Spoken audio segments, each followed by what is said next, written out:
지금부터 2022년 9월 11일 주일 새벽 예배를 하나님께 드리겠습니다. 사도신경으로 우리의 신앙을 고백합니다. 전능하사 천지를 만드신 하나님 아버지를 내가 믿사오며 그 외아들 우리 주 예수 그리스도를 믿사오니 이는 성령으로 잉태하사 동정녀 마리아에게 나시고 본디오 빌라도에게 고난을 받으사 십자가에 못 박혀 죽으시고 장사한 지 사흘 만에 죽은 자 가운데서 다시 살아나시며 하늘에 오르사 전능하신 하나님 우편에 앉아 계시다가 저리로서 산자와 죽은 자를 심판하러 오시리라. 성령을 믿사오며 거룩한 공회와 성도가 서로 교통하는 것과 죄를 사하여 주시는 것과 몸이 다시 사는 것과 영원히 사는 것을 믿사옵나이다. 아멘. 우리 찬송가 300장 내 마음이 낙심되며 함께 찬양하시겠습니다. 찬송가 300장입니다. 내 마음이 낙심되며 근심에 눌릴 때 주께서 내게 오사 위로해 주시네. 가는 길 캄캄하고 괴로움 많으나 주께서 함께하며 내 짐을 지시네. 그네가 내게 족하네. 그네가 족하네. 이 괴로운 세상 지날 때 그네가 족하네. 희망이 사라지고 친구 날 버릴 때 주 내게 속삭이며 새 희망 주시네. 싸움이 맹렬하여 두려워 떨 때에 승리의 왕이 되신 주 음성 들리네. 그네가 내게 족하네. 그네가 족하네. 이 괴로운 세상 지날 때 그네가 족하네. 번민이 가득 차고 눈물이 흐를 때 주 나의 곁에 오사 위로해 주시네. 환난이 닥쳐와서 어려움 당할 때 주님의 능력 입어 원수를 이기네. 그네가 내게 족하네.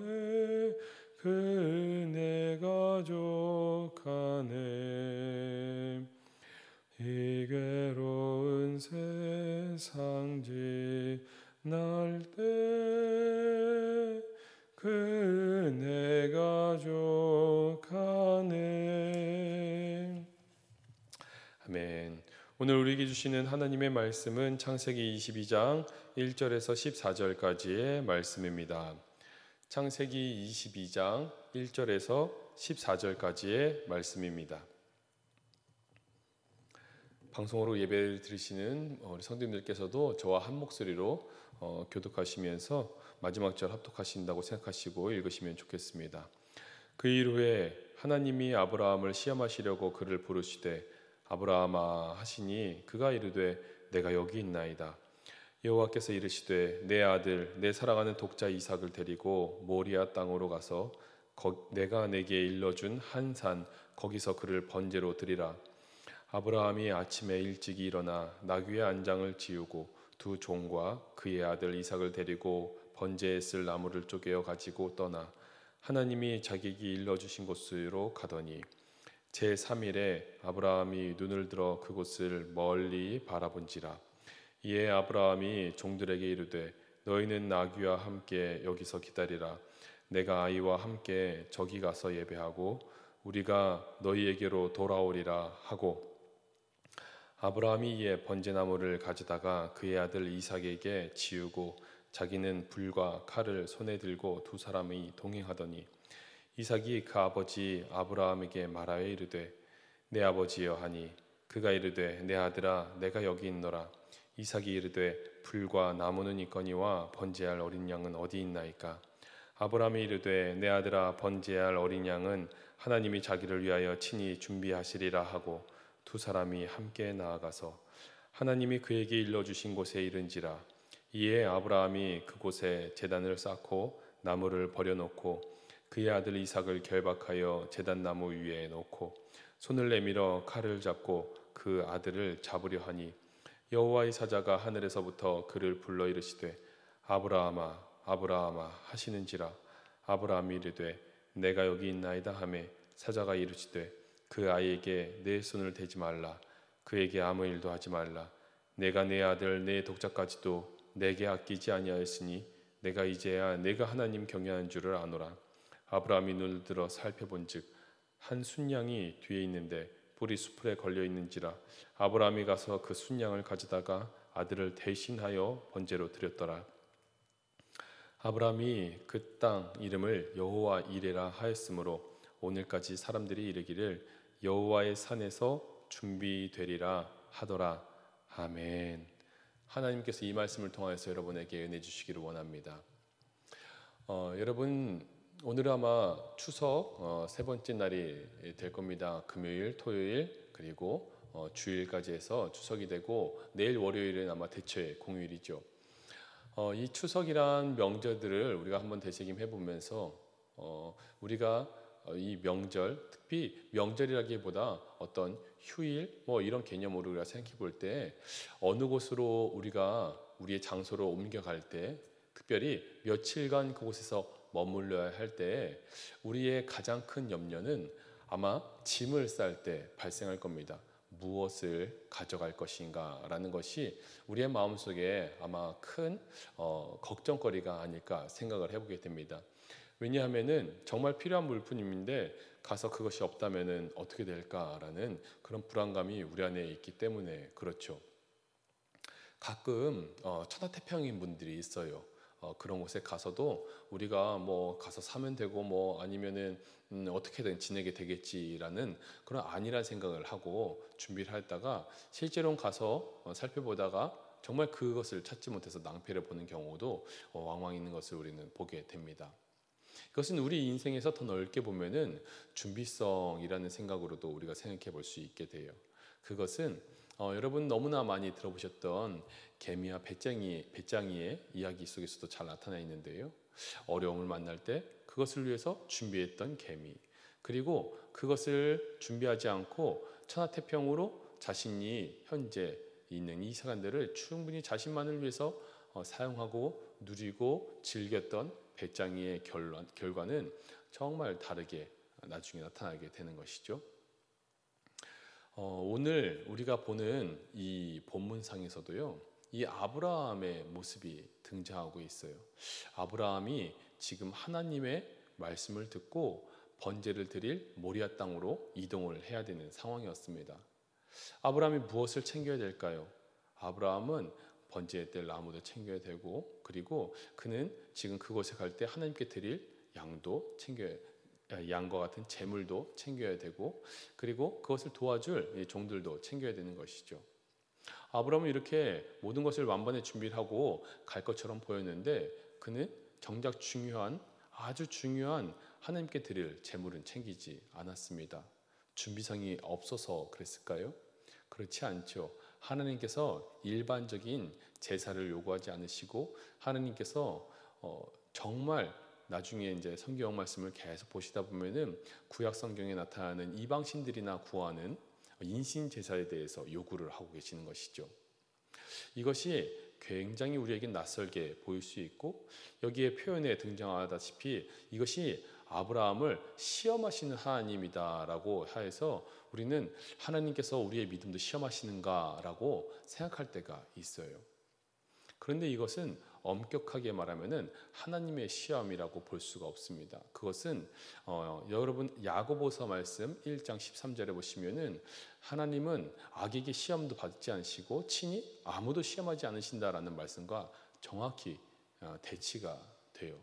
그래서 하나님은 시험을 하신다는 거야, 마신다는 거야라고 우리는 생각해 볼 수 있는 것이죠. 하나님께서는 사람을 시험하지 않으세요. 그것이 가장 핵심입니다. 그렇다면 여기 적혀 있는 시험은 무엇인가? 히브리어로는 이제 니사라고 여기서는 이제 발음하게 되는데요. 히브리어로 원어인데 나사라는 이제 형태에서 나오게 됩니다. 이거는 시험하다, 때로는 유혹하다, 뭐 이런 이제 등등의 뜻으로 쓰이는 단어이긴 한데요. 이 단어가 우리가 이해하는 입장에서 누가 주어가 되어서 이해해야 되는가라는 생각에서 우리가 깊이 있게 생각을 해봐야만 해요. 무슨 말인고 하면은 지금 사람이 아브라함의 입장에서는요 자신이 당면한 이 일이 시험을 당하는 것 같이 느껴진다는 것이죠. 물론 이것을 기록한 이는 우리가 잘 아시는 출애굽을 했던 우리가 모세의 오경이라고 해서 그 중에 한 책으로 우리는 불러지게 되죠.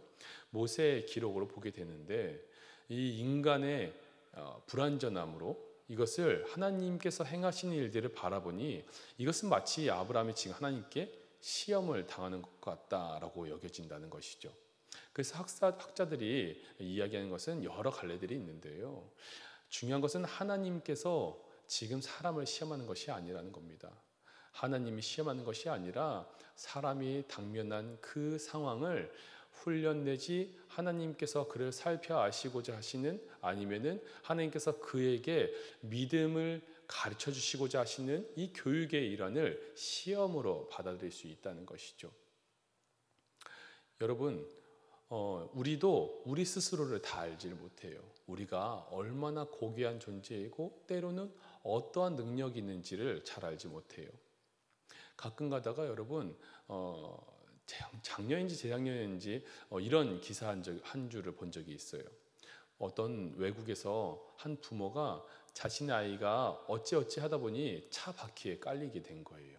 차에 깔렸을 때 그 어머니 혼자 그 차를 1톤이나 되는 그 차를 들었어요. 들고는 아이를 거기서 구출을 했다고 합니다. 여러분 이것이 가능한 일일까? 사람이 어려운 일을 당하고 자신 앞에 놓여 있는 이 장애물들을 만나게 되면은 자기가 얼마나 높이 뛰는지를 그런 설수가 될 수 있다는 것을 그제서야 알 수 있다는 것이죠.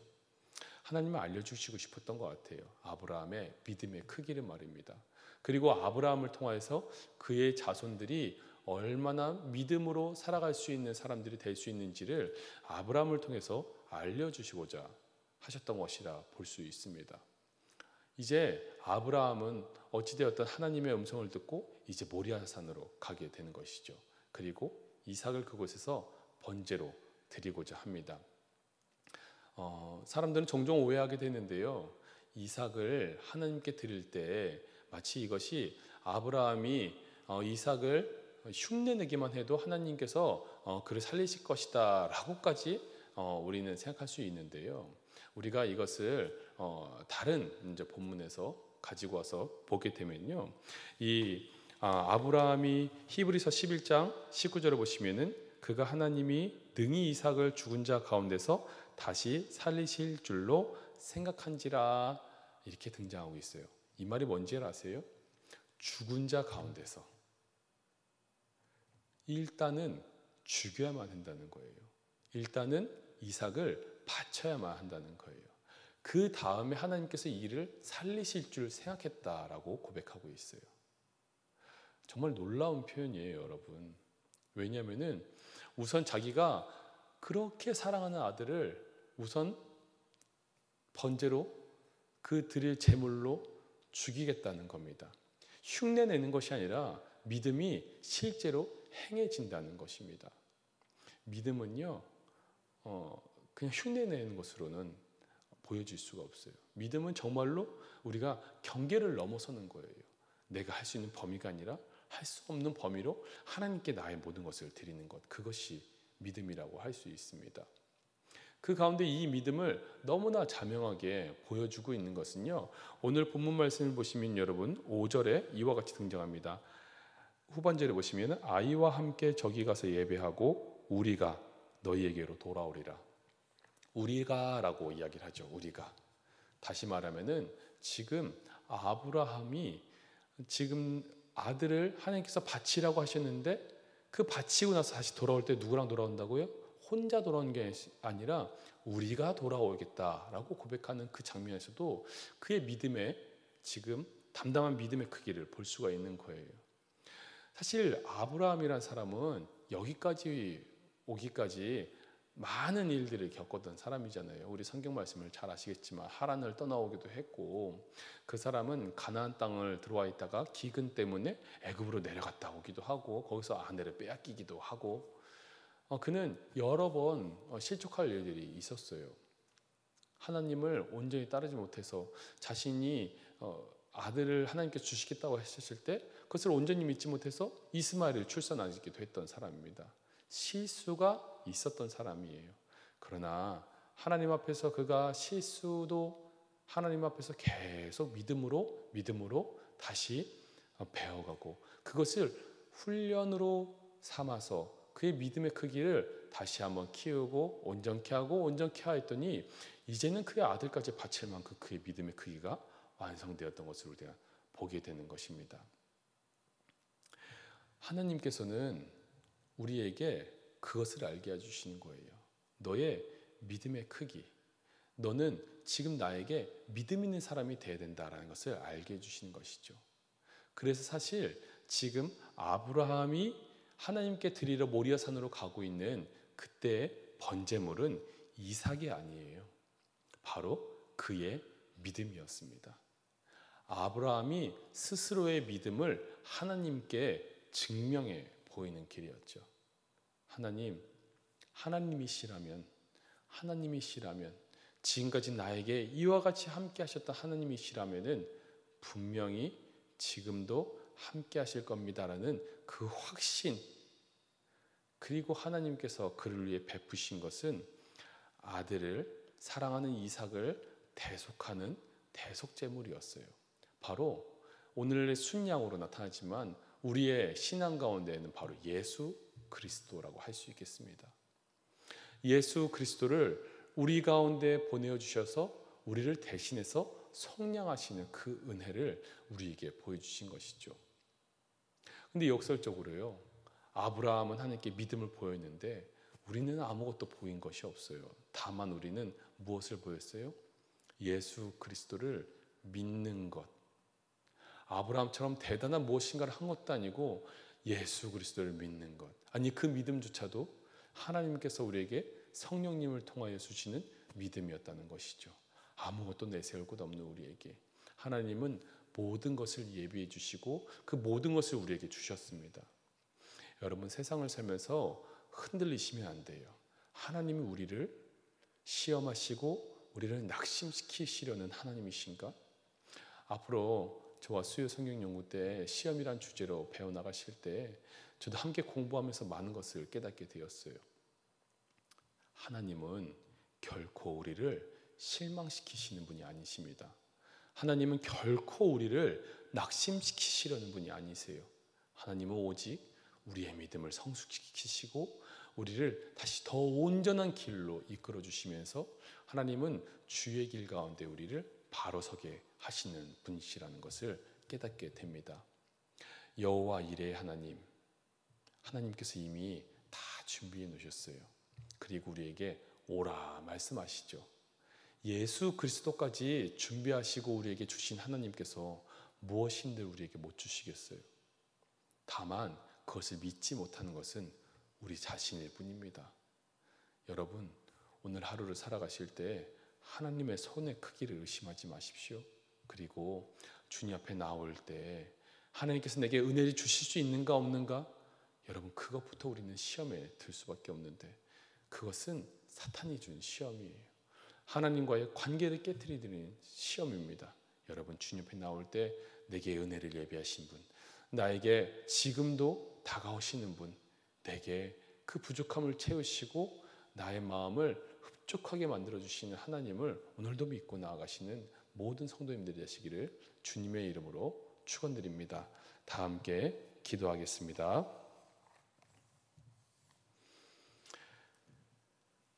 우리를 위해서 모든 것을 예비하시는 하나님 아버지, 우리가 주님께서 예비하시는 것들을 바로 이해하지 못하고 믿지 못하고 흔들려서 하나님, 풍랑 가운데 흔들리는 배와 같이 주님이 계심에도 불구하고 우리는 주님을 의심하고 살고 있지는 않은지요. 하나님, 모든 것을 우리에게 예비하시고 그 모든 것에 예비하시는 가장 큰 은혜, 예수 그리스도를 주시기까지 우리를 사랑하신 하나님, 우리가 오늘 한날 예배 자리로 나올 때 하나님의 예비하심을 우리가 의심하지 아니하며 날마다 주님과 함께 동행하며 주님 앞에서 모든 은혜 받아 누릴 수 있는 죄 거룩한 백성들이 다 되게 하여 주시옵소서. 마지막 연휴까지 주님께서 우리로 잘 지내게 하시고 다시 건강하게 모든 성도님들 돌아와서 주님 앞에 예배하며 함께 만나기를 소원합니다. 이 모든 말씀 우리 주 예수 그리스도의 이름으로 기도하오며 다 함께 주님 가르쳐 주신 기도로 예배를 마치겠습니다.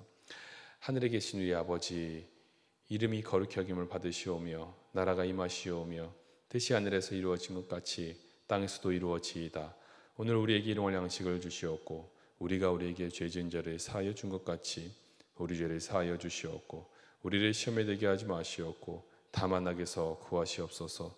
나라와 권세와 영광이 아버지께 영원히 있사옵나이다. 아멘. 오늘은 주일입니다. 예배와 한국교회를 위해 함께 기도하실 때 특별히 오늘 주셨던 말씀처럼 우리가 믿음을 가지고 주 앞에 나올 수 있게 해달라고 기도하시며 우리가 어떤 대단한 재물을 주께 바치는 것이 아니라 하나님, 우리가 믿음 가지고 주께 올려드릴 수 있도록 우리에게 믿음 더해달라고 주님의 이름 한번 부르짖고 기도하도록 하겠습니다. 주여,